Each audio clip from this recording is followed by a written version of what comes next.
So, you're thinking about studying in France? I mean, who wouldn't be? The culture, the food, the amazing universities? It's a fantastic dream. But the big question is, how do you actually make it happen? Well, that's exactly what we're going to figure out today. But let's be honest for a second. The moment you start Googling, it can get really overwhelming, right? You're seeing all these different types of schools, visa requirements, and just mountains of paperwork. It is totally normal to feel like you don't even know where to start. But that's why we're here. I want you to think of this as your personal map. We're going to take that big, complicated journey and turn it into a clear, step-by-step path that you can actually follow. No more confusion, just a straightforward guide. Okay, first things first. Before we can plan the trip, we need to understand the destination. So let's pull back the curtain on the French higher education system so you know exactly what you're working with. So in France, you've basically got two main flavors of higher ed. You've got the public universities, which are typically open to anyone with a high school diploma and have much lower tuition. Then you've got the grandes écoles. These are the super selective, really prestigious schools that focus on specialized fields, and yeah, they usually cost more. Your first move is to figure out which of these two paths makes the most sense for you. And what about the degrees themselves? Well, France uses something called the LMD system. It's actually super simple.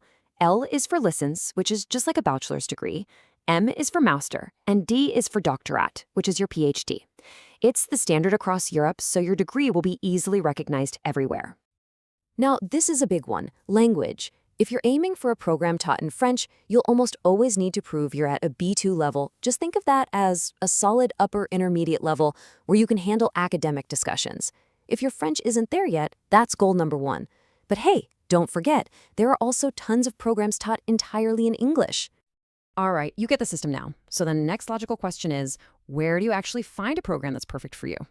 Let's get into the search. These three resources are going to be your best friends. Your first stop should absolutely be the official Campus France catalog. It is huge and comprehensive. After that, you'll want to go directly to the websites of the schools you're interested in. And of course, if you need a program in English, there are specific directories just for that to make your life easier. Okay, I want you to really listen to this one. This is the most important question you will ask during your entire search. Forget about everything else for a second and just focus on this. Do your previous studies meet the program's requirements? If they don't, it's an automatic no. So please check this before you get your heart set on anything. Okay, deep breath. Let's talk about the elephant in the room, money. Funding your studies can seem like this massive, scary obstacle, but I promise if you plan it out, it is totally doable. And the good news is, France has some really great scholarships for international students. The Eiffel Scholarship is the big, famous one for master's and PhD students. Campus France is another gold mine for finding funding. And don't forget to check with your specific universities. Many of them offer their own scholarships or tuition waivers. So what does life actually cost? This gives you a pretty realistic idea of a monthly budget. And here's a pro tip. Look at that housing cost. Getting into Cruz, which is the public student housing, is a game changer. It can save you a ton of money. Add in your food, transportation, and other basics, and you've got a solid number to aim for in your financial plan. So, you've found your dream program, and you have a plan to pay for it. Awesome. Now it's time to build an application that makes them say, wow, we need this person. This is where you really get to sell yourself. Writing that statement of purpose can feel impossible, right? But just use this simple three-part recipe. Start with your past. Connect the dots from your background to this program. Then, the present. Why this program, at this school, in France. And finally, your future. Paint a picture of your career goals and show them exactly how this degree is the missing piece of the puzzle. And here is a super important tip for your CV. Do not treat it like a corporate job application.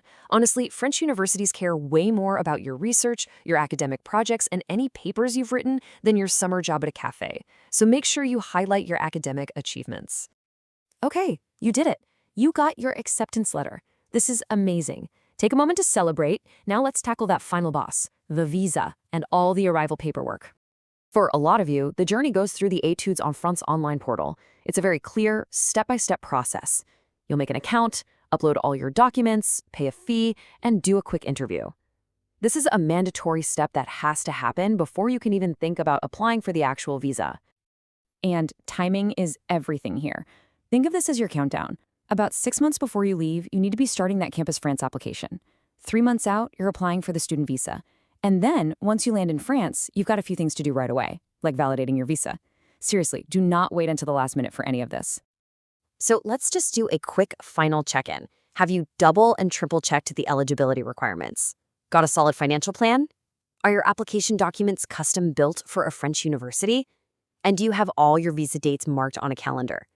If you can nod your head yes to all these, you are in fantastic shape. And that's it. The map is laid out, the path is clear. Your journey to studying in France isn't some far-off dream anymore. It starts right now. So the only thing left to ask is, what's your first step going to be?